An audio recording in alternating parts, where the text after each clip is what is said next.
I was meant to be her mom, and I really do feel so fulfilled.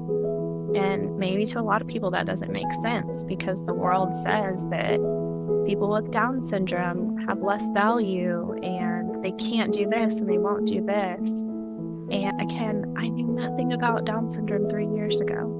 And yet, because I love my child unconditionally, here I am. I feel purpose and I feel peace. I have a special thank you just for you, our podcast listener. Right now, you can get free access to our most popular course and masterclass, How to Prepare, Support, and Respond to Your Child During Shots, Blood Draws, and Vaccines. You can also get access to how to use comfort positioning in pediatrics. These courses usually sell together for over $250, but we're giving it away to you for free. All you have to do is leave a written review for this podcast, Child Life on Call, on Apple Podcasts or Spotify. Give us a quick screenshot of your submitted review to podcast@childlifeoncall.com. Once we get your email, we'll send you the course completely for free. There are no strings attached, just our way of saying thank you for supporting the show and helping more parents find our podcast. Send us a screenshot of your review to podcast@childlifeoncall.com. That's PODCAST @childlifeoncall.com.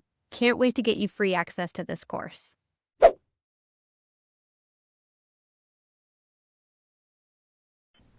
Hello, my friends. I'm so happy that you're here.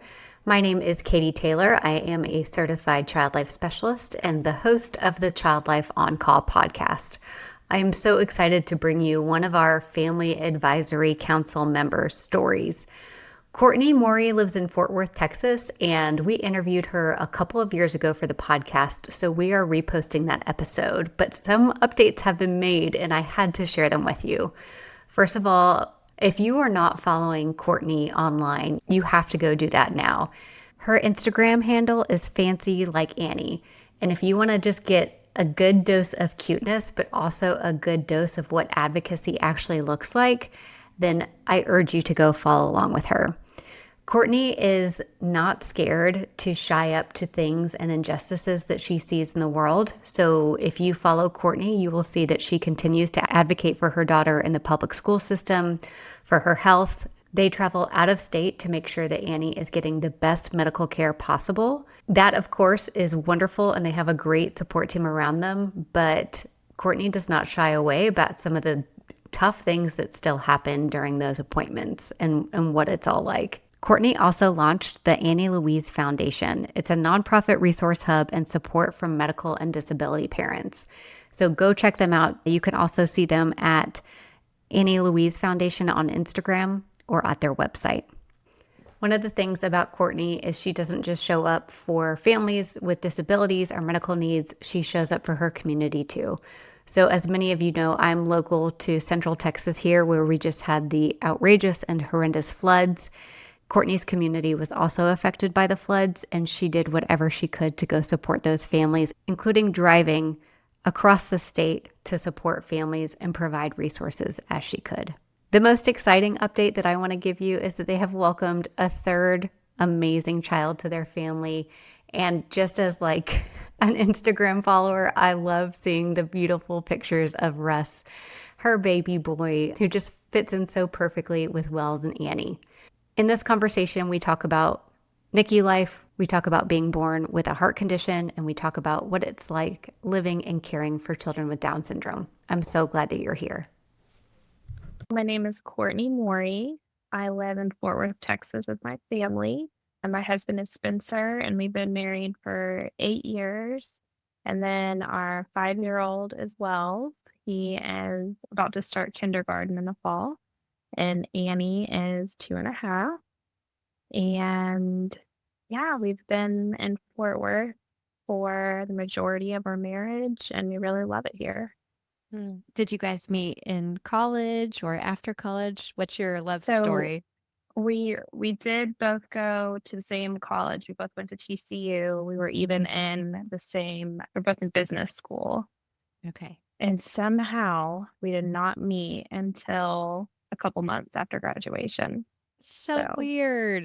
That's so it is crazy. weird because TCU is not a super big university, Yeah. and Spencer had a fro in college, so you would have thought that I would have remembered the guy with the fro, but Too funny. that's just Oh, how it was meant to be, I guess. I guess I love that. Well, talk us kind of through the beginning of stages of, we're going to be talking a little bit about your daughter Annie today and what your experience as being her awesome mom is like. And this is exciting for me to get to talk to you, Courtney, because we have been kind of in each other's emails for feels like a long time now. I love following you on social media. I love seeing Annie and Will's sweet smiles and just everything about you. So if you wouldn't mind just kind of taking us back to the beginning when you found out that something was going on. Sure. We got a call from our OB's nurse when I was, gosh, I was 17 weeks pregnant, and she wanted me to find a time where we could set up a Zoom call with my doctor that day. And this was April of 2020. We were a month into the pandemic, so everything, was the very early stages of everything just being turned upside down. So I did not know what that meant, but I remember feeling really nervous. And so we set up my computer, and my OB called us, and he said that he was sorry that he had some news for us that the genetic testing had found, which that in itself was a surprise because I I didn't know that they were doing genetic testing. I with Wells, with our son, I had declined the NIPT test. And with Annie, I think because the office was just in, you know, just so off, they never even had a conversation with me about it. Obviously, I gave them my blood, but I had some stuff going on because of low iron, and my pregnancies are just really rough with low blood pressure. And so, yeah, basically that call was very surprising because that wasn't even on my radar Mm. that we would be having that sort of conversation. And so it was a lot to take in. I had to like get myself out of the monitor of the screen and just cry for a minute while Spencer talked to him and kind of gather myself. So the diagnosis was unexpected. It was, just a hard time in life for everyone at the, beginning of the pandemic in the middle of all that isolation. And I had this misconception that only women over the age of 35 have children with Down syndrome, which now I know is not true. And so as soon as we got off that call, I immediately, I just wanted to talk to Spencer one on one. And one of the biggest blessings of that entire day was all 4 years that Spencer was at TCU. He was very involved in the school that Amy now goes to. And so he had spent a lot of time at Kinder Frogs, which is a preschool specifically for children with Down syndrome. And so that was such a gift because he had firsthand experience and I had none. I mean, to the point where I I had so many basic questions of just what does Down syndrome mean? Mm. And so I really, really started with such little information. And from there, so the NIPT test told us that we had a 62% chance that our baby would have Down syndrome. And we still didn't know the gender. Our plan was to not find out the gender, just like we had done for Wells. But with time, we actually decided we do want to know if it's a boy or a girl because we wanted to name our baby.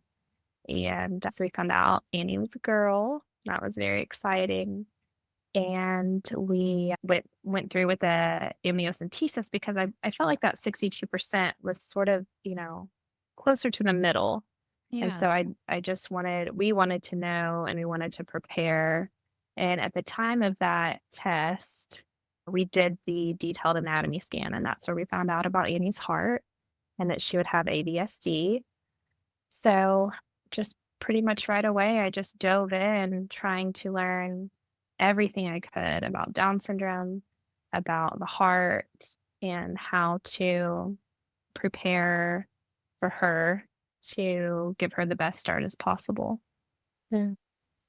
I That is pretty amazing that your husband had such deep experience, not just with one child that has Down syndrome, right, and having them in your life, but so many. And I was just interviewing another dad last week whose son has Down syndrome, and we talked very much like your experience that when we were growing up in school, children who had any kind of difference were typically kept outside the normal classroom. And Right. this integration didn't necessarily exist. Like, I think it's starting to today, and there's still a lot of work to go. But it's true, so many parents get a diagnosis and either have misconceptions or no idea, and you're starting on such a big learning curve. And I'm sure now people talk to you and they're like, "Are you a doctor or are you a nurse? Like you know so much about cardiac conditions and about what Annie's sensory needs are and what works really well for her." It's amazing what your brain can end up learning and handling when you're going through such a steep learning curve. It is. It is. I feel like I get asked that question a lot. Am I a nurse or medical, or what is my background? And there's no, I mean, the love that you have for your child, is what fuels that desire to dig in and to learn, at least in my experience. That's how it was, more than any desire I had in college Mm. going through business school, so it's just different. It's a whole different level. And I think because of what we went through with Annie, it was such an intense experience. I That was sort of how I coped, was Mm. taking in as much information as I could and really taking my role as her mom very seriously. And I don't know that that's necessarily the norm in situations like that, where I say that because I remember in the mornings during rounds in the CICU, a lot of the doctors would look at me like, "Who is this lady?" Like, "Oh, that's the mom." Because I was Wow. like, "Oh, actually, no, that she's right, but this has happened since." Or, "No, we did that x-ray and it actually showed this," and the staff was so incredible that they appreciated that. And I felt valued in my role. And that was all I could do for her at the time because she was so fragile. I couldn't do a lot of the typical mothering things. I couldn't hold her. I couldn't dress her, all those things that other moms of 4-month-olds were doing.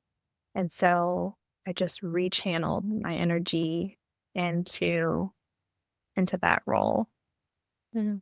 Thank you for sharing so honestly that stepping into a mothering role when you're kind of thrust into a new situation cannot be as dreamy as you envision it to be. Were there any times that you did feel like mom when you were in the NICU that you were like, oh, this is that feeling I want to capture? Did you enjoy the care tasks of changing diapers and having to do vital signs? Like, what were some of the things you looked forward to in the NICU? So our time, okay, Annie was born at 37 plus 4. And that was because we were at our routine MFM appointment and they, were doing our extensive monitoring, and they saw that the umbilical flow had stopped. And this is something that I was very hyper aware of that could happen because of joining the DSD and pregnancy groups and learning from other mothers what, as you near the time of delivery, questions to ask. And I can remember my MFM being like, kind of looking at me like, how did you know that, you know, that could happen? And that was really the early stages of realizing how much power there is in collective experience. And so I always attribute so much of my early, just that passion, that spirit to connecting with other moms before I even met Annie. And so, all that to say, to get back on track, Annie was born at 37 plus 4 because I was induced. And you never know. There's no predicting what's going to happen at birth, but we knew because of her heart, we could be in the NICU for a very long time. It could be all the way up until the time of her surgery. And I knew that open heart surgery, the goal was 4 months at the earliest, 6 months more ideally.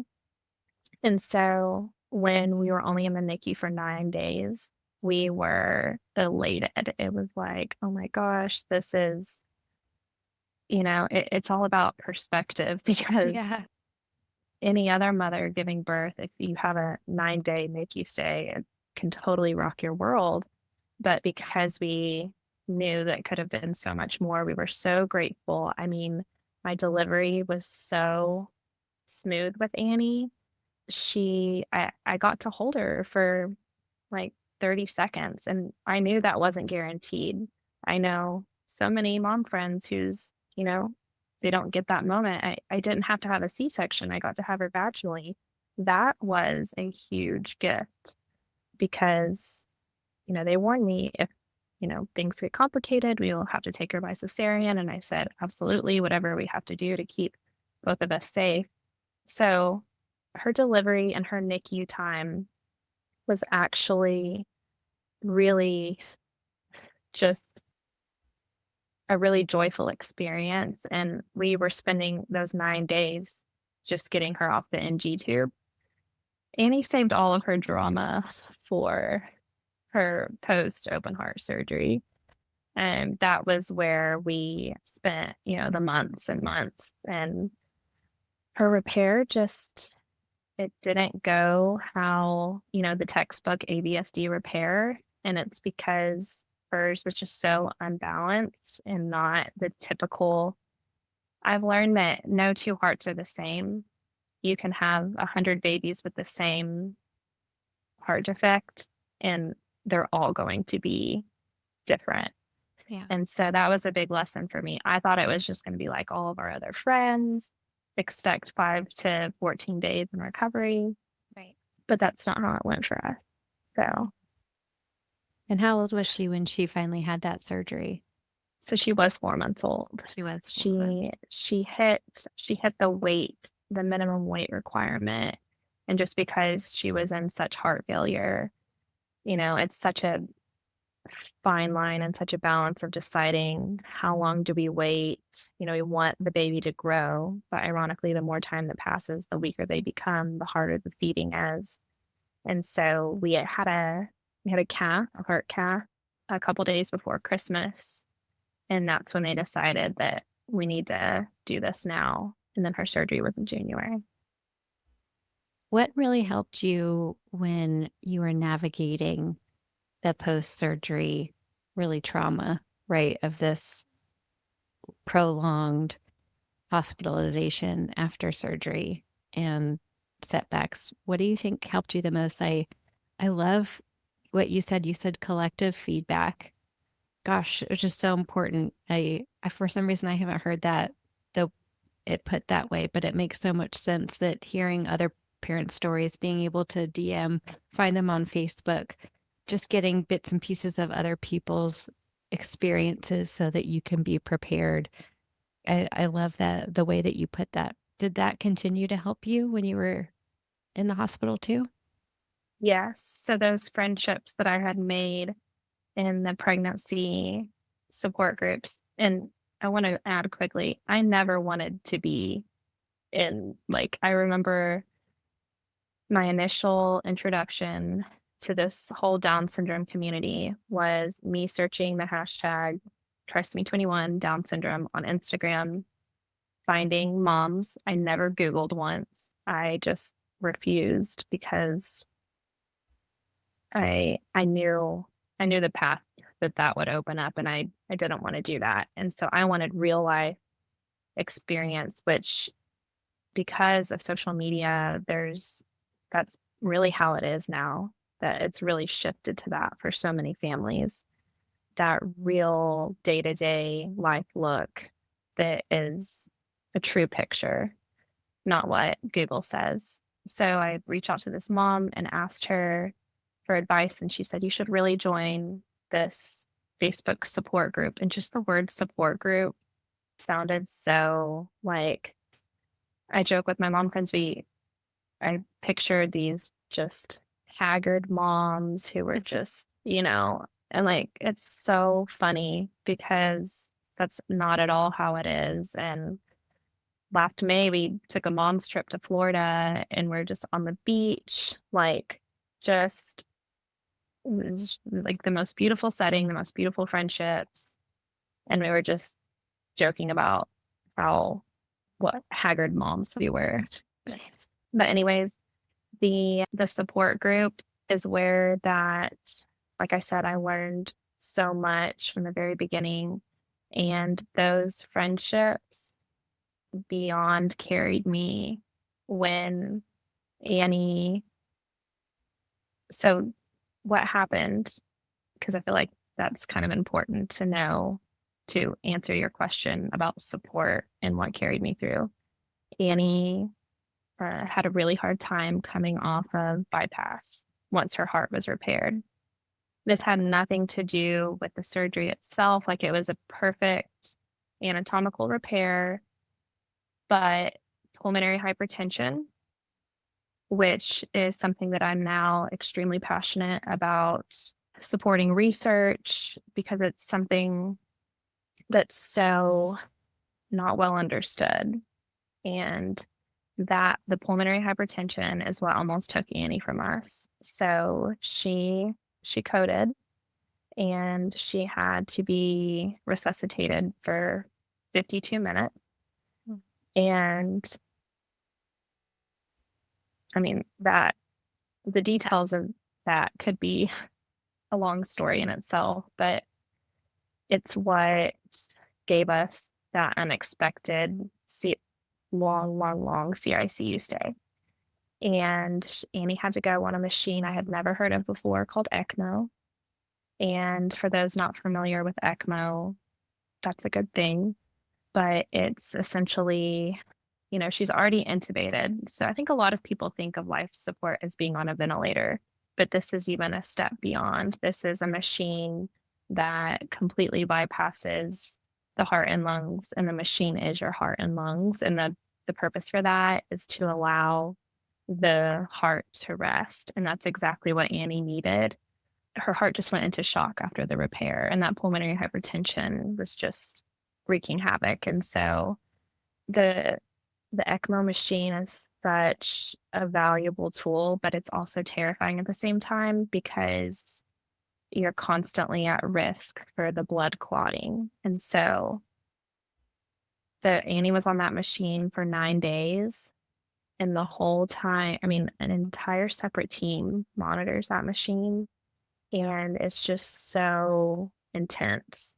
And so, yeah, it was 9 days of not being able to we couldn't even touch her. Like, that's how delicate she was. And that kind of ties back into my rabbit trail of having to just make myself useful in other ways, because there was no changing diapers. There was no, like, I would like clip a little bow in her hair, and that was it. I would play music.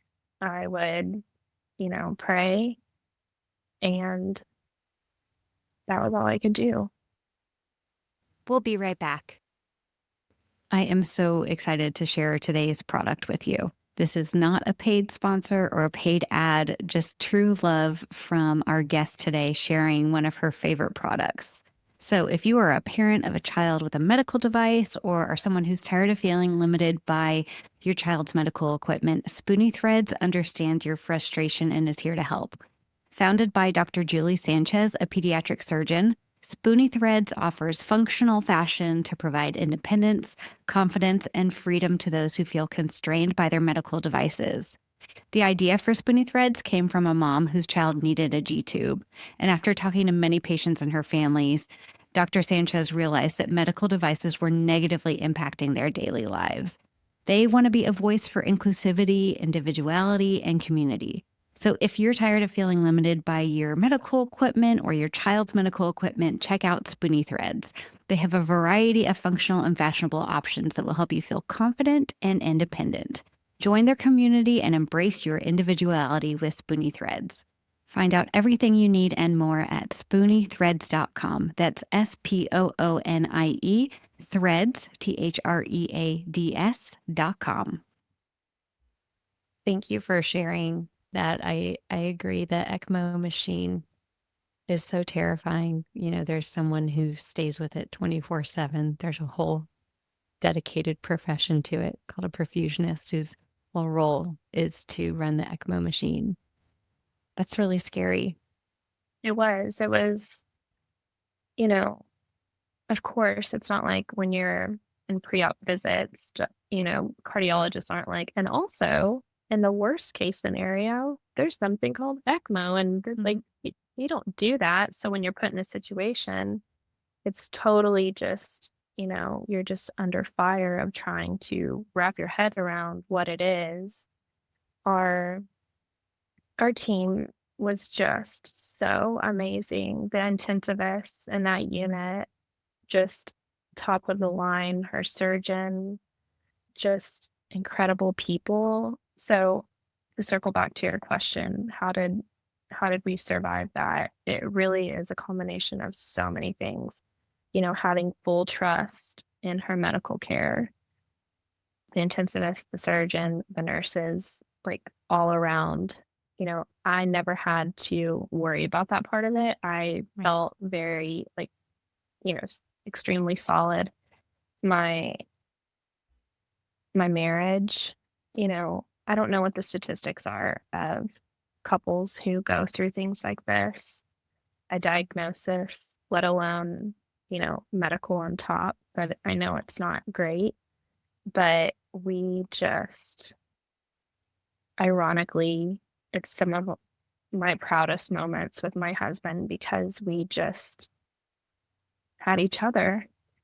And I'm so grateful for that because it would have been real easy to go the total opposite direction.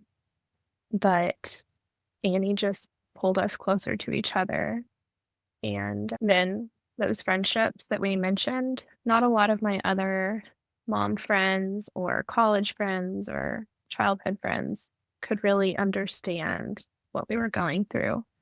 But because I had this group who were heart moms or, had spent time in the NICU or other experiences, they were just a constant there, sending things for us, checking in.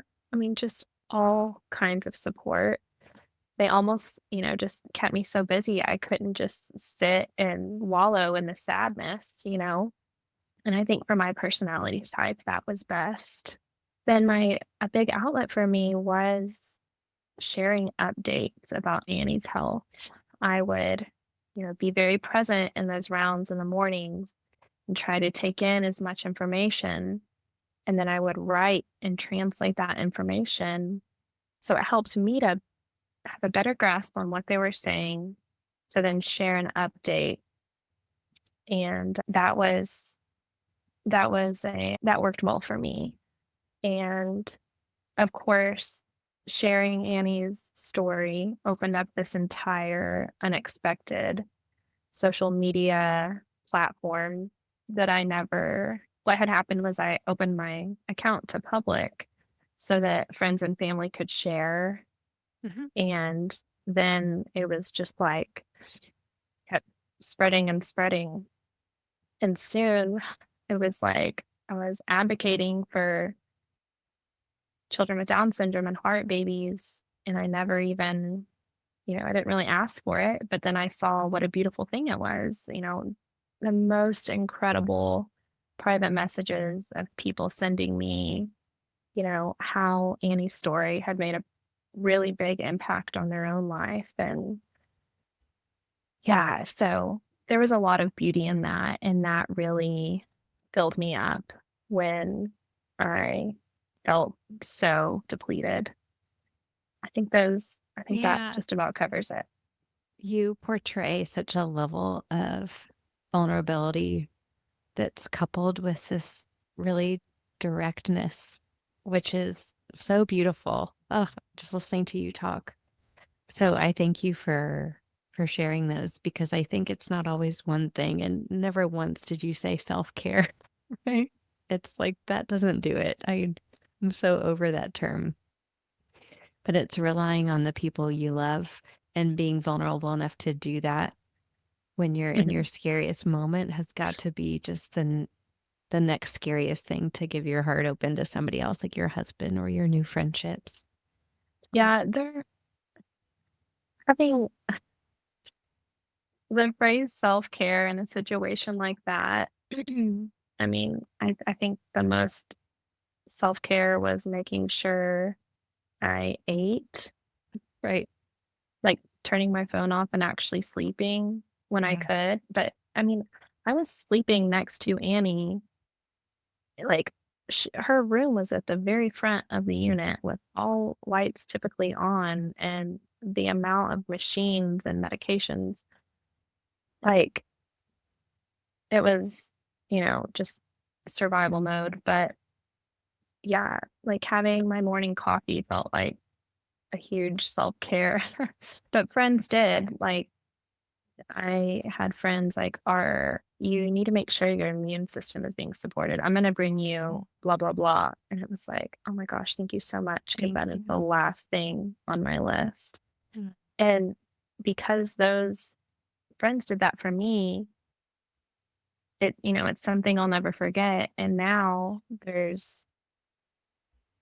our community is just so tight knit. And now there's so many moms I've connected with at our children's hospital. Like right now, there's 3 in the NICU and 1 in the CICU. And, you know, doing the same for them, bringing them like a fresh pressed juice or, you know, different things to make sure that they're getting something healthy is now Mm. at the top of my list. So it's just that theme of Yeah.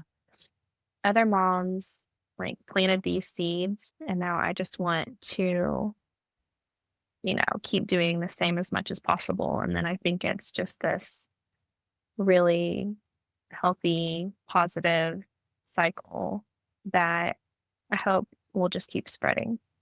Mm. I think there's no doubt that what you put out into the world, whether it's a direct juice that you send somebody or you just being you and sharing this, is having a profound impact on so many people, regardless of what diagnosis they may have in their family or expect to have. Right?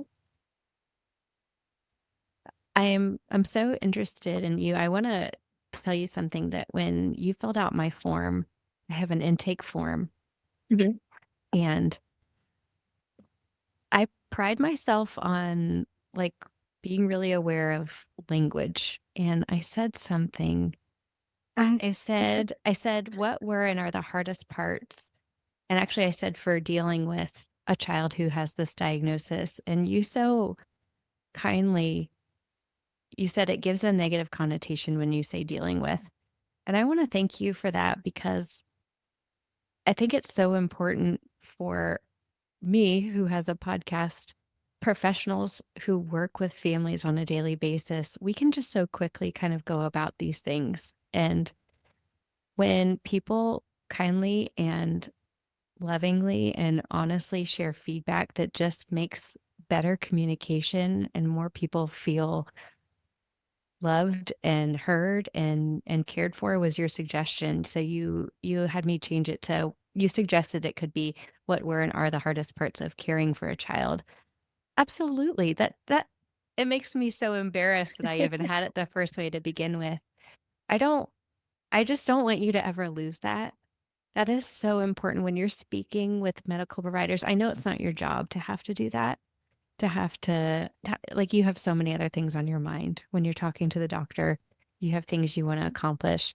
That feedback is so necessary for us to continue to grow and learn. And so I'm so grateful for that. And I've had another parent suggest kindly too, like, maybe you could word something this way. Gosh, that's all. I'm hungry for that kind of feedback. So I just want to thank you for that. Well, I had totally forgotten about that because I filled out the questionnaire Yeah. months and months ago, and because of our family schedule, and I can't remember the specifics of what delayed our interview the first and second time, but I'd forgotten about that. And that it means just as much to me, because if feedback isn't received, on y'all's end, then it's out of our control. All we can do is, try and try to do it in a way that is, humble and gracious. But I'll tell you, it's not like the way you just responded to that isn't isn't how it always goes. And I'm just really encouraged right now because, gosh, there's been a lot the last several months in advocating in the medical setting that I don't always get to share on social media because it's just not really possible or necessarily in Annie's best interest at this time. But it can be, it can really beat a mom down. And I'm so happy that we can have this dialogue so other moms can be encouraged, like the way I'm encouraged right now, that there are people like you who are hungry for that and want to change that. And yes, there are going to be those who, you know, act the exact opposite. But how amazing for those who want to work with us. And if we don't try, then, we'll never know. But that means so much to me. So thank you. I'd Oh my totally gosh. forgotten. I'm so glad. I try to, when I'm working with a family in the hospital, like, it makes complete sense that you don't want to have to fight another fight, right? When you're there.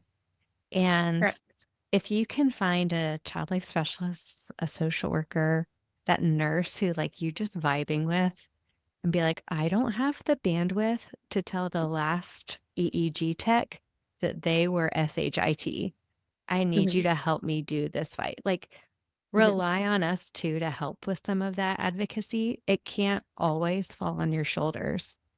And we are so used to it. Like, we're so used to advocating, and that's some of the things we want to help take off your plate too. So I hope that you and other moms who are listening, like, you've got people in the hospital looking out for you. And yeah, it's sad that some people don't want to receive it in that way. And I think that's probably personality in a lot of ways, but it's not I think okay. so So too. just keep practicing it, you know? Yeah. It's Um, such a long game, I'm truly in the middle of it. And every day I have to tell myself, like, I've got to pace myself because Annie's two. yeah. They have a long ways to go. Yeah. It makes me, okay, I'm so curious about you because you're ambitious. You have a degree in business. You're advocating all the time. What have you learned about yourself that maybe has surprised you, or have you not been surprised? Have you shown up in a way that makes sense to who you were think before that Annie was born? I think that when we got Annie's diagnosis, like that night, I remember, gosh, I don't even think I can say this without crying, but I remember asking God, or like I remember the statistic of 1 in 700, and I pictured this like giant, that game on Price is Right where someone stands at the top and it's like, I think it's called Plinko or something like that, and it goes all it. And I just imagined that there were 700 and that like ours landed in the one.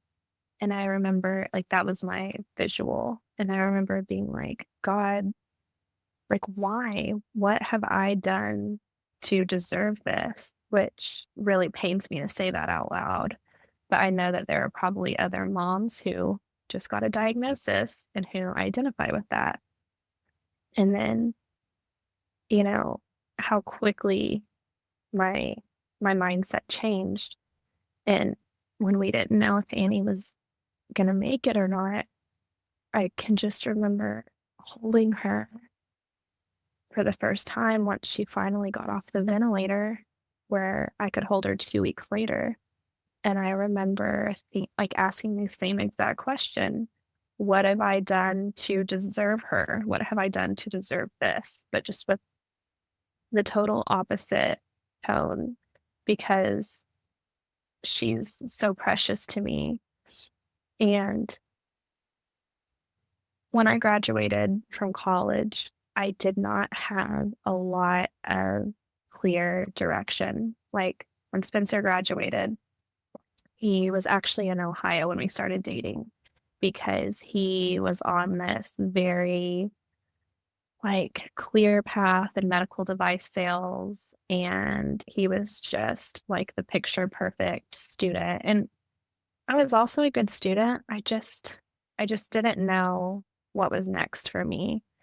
And when we got married and moved to Houston, I worked in adoption actually. And, what does that have to do with business school? But when I saw that opportunity, I was like, this is my dream job. And I worked with birth moms. And then when we moved back to Fort Worth, I worked actually for TCU in admissions because it was a flexible job with being a new mom. And all that time, I just never really like, I remember having these thoughts of like, well, I didn't really use my business degree the way like everyone else did. And, the way I see my husband doing it. And I always just had this ping of like doubt and, did I do the wrong thing? And the last thing I expected was getting a diagnosis and like in motherhood to like set me straight and to see my purpose. But those skills that I learned in school, and the networking skills that I learned, and the connections I made, and I mean my husband, like I wouldn't have met my husband otherwise, and just so much of that. Now I look back and I see, because so much of what I want to do now, the advocacy and the, you know, my hopes and dreams of what I want to do for not just children with Down syndrome, but tons of diagnoses, just supporting medical parenthood. I couldn't have done that if not for my background and my education. And Annie just, she, she, she like, I don't feel that, I don't feel that pull anymore. I don't feel that uneasiness. I just feel like, okay, this makes perfect sense. Yeah. I was meant to be her mom, and it's just, I really do feel so fulfilled. And maybe to a lot of people that doesn't make sense, because the world says that people with Down syndrome have less value and they can't do this and they won't do this. And I just, you know, I knew nothing about Down syndrome 3 years ago. And yet, because I love my child unconditionally, here I am. And yeah, I just, Yeah. I feel purpose and I feel peace. Yeah, you're exactly where you're supposed to be.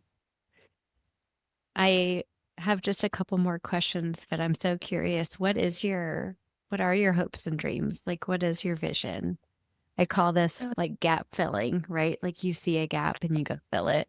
And I love gap fillers. So what is yours? I have a list that is it's become a joke with me and my best mom friends. It's like something else comes up and it's like, add it to the list, and it's in the list. But we have a 501c3 status and like a tax ID number for a foundation in Annie's name. Congratulations. And pretty much what I said, like, I have connected with so many families, and it's not just Down syndrome. It's, maybe their child also has a heart defect, but they're neurotypical, or maybe their baby just has an oral aversion and is struggling with feeding, like we went through, or maybe their baby just has hypothyroidism. There's all these things that create commonalities. And so, like at the very base of it, it's because Annie has Down syndrome, but it's just connected to so much more.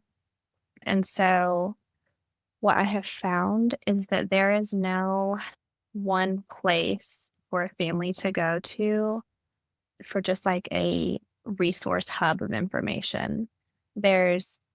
It's out there, but will a parent even find it? Maybe. Does that parent have time after the, typical motherhood plus their career plus, therapy plus medical appointments? Yeah. No, our time is so limited and it's so precious. And so basically Instagram just isn't cutting it. It's not a platform. It's a wonderful platform in that it helps us show our day to day. I can connect with people. But basically, I realized there needs to be a website that is a resource hub that has all the things on it in one place. And it's going to look like video information. It's going to look like a blog. It's going to look like a lot of links to a lot of different things.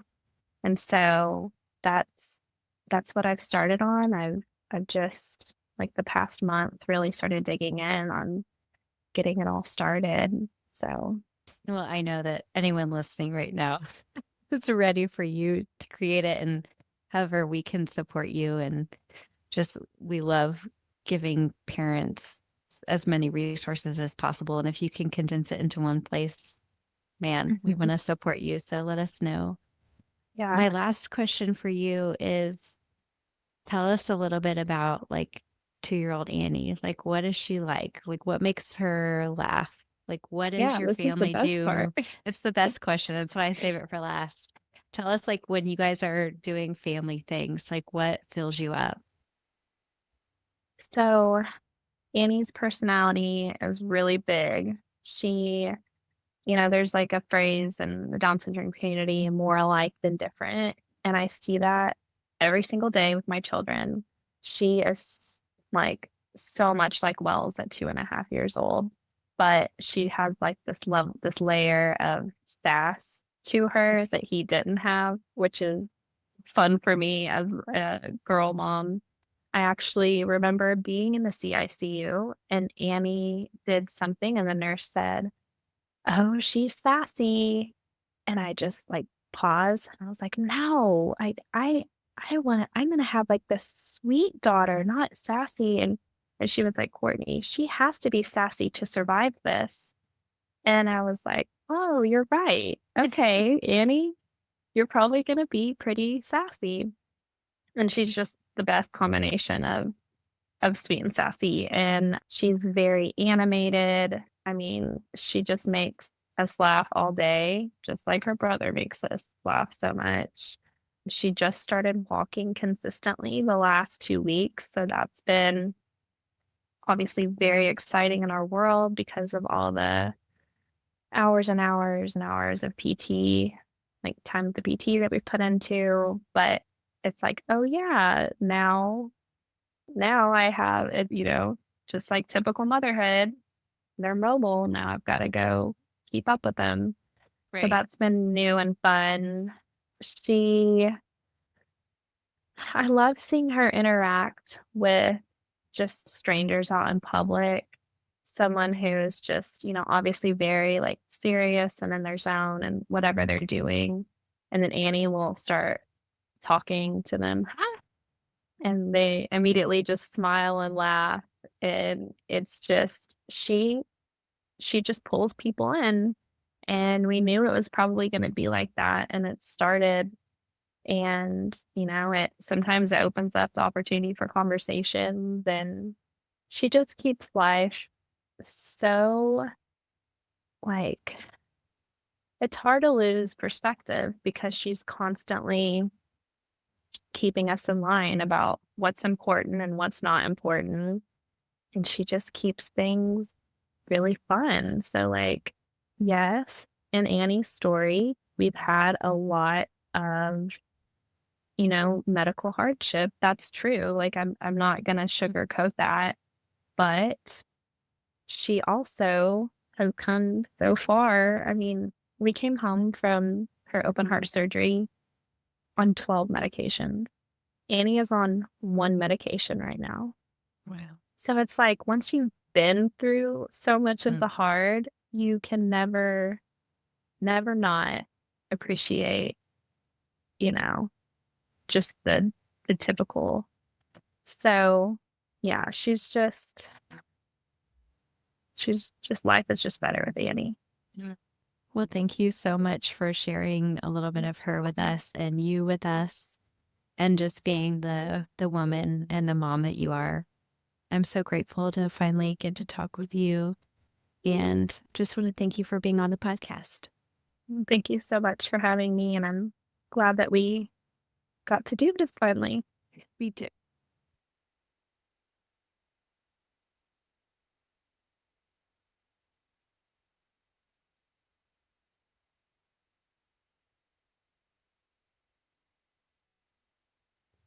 Thank you all so much for listening to Child Life on Call.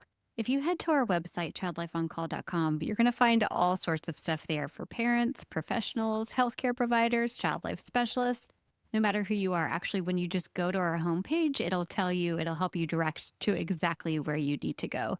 On that, you'll find opportunities and PDUs for child life specialists. Parents, we've got a starter kit for you. And clinicians, we even have a clinician course, which teaches you how to be a confident and capable caregiver in pediatrics. We're so grateful that you're here. Please DM us on Instagram. And like I mentioned, when you rate and review this podcast, it helps other families be able to find us. So let's keep doing that. And I will see you again here next week. As a parent, you want to be there for your child, especially when it comes to their health. But healthcare can be overwhelming and confusing. The good news is child life specialists are experts who help families navigate these challenges. But often our support is only in hospitals. So imagine if you had access to these valuable tools and resources all the time. You would be able to understand medical procedures, explain them to your child, and help them feel less anxious, which also makes you probably feel less anxious.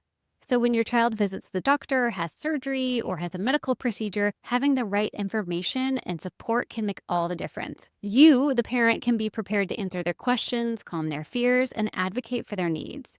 Child Life Specialist tools are ready to be in your hands right now through our app Support Spot. All you have to do is go to the iOS or Android store, type in Support Spot. We are giving all of our listeners on this podcast access to the app for just $19.99 for an entire year. You are going to have, I'm not kidding, 7 years worth of resources and support and information that we have been building at Child Life on Call at your fingertips. With these tools in your pocket, you can transform the way your family experiences medical care. Parents, you deserve to be informed and feel confident in your child's healthcare journey. And by having access to Support Spot, you can ensure that your child feels supported and understood no matter what medical challenges come your way.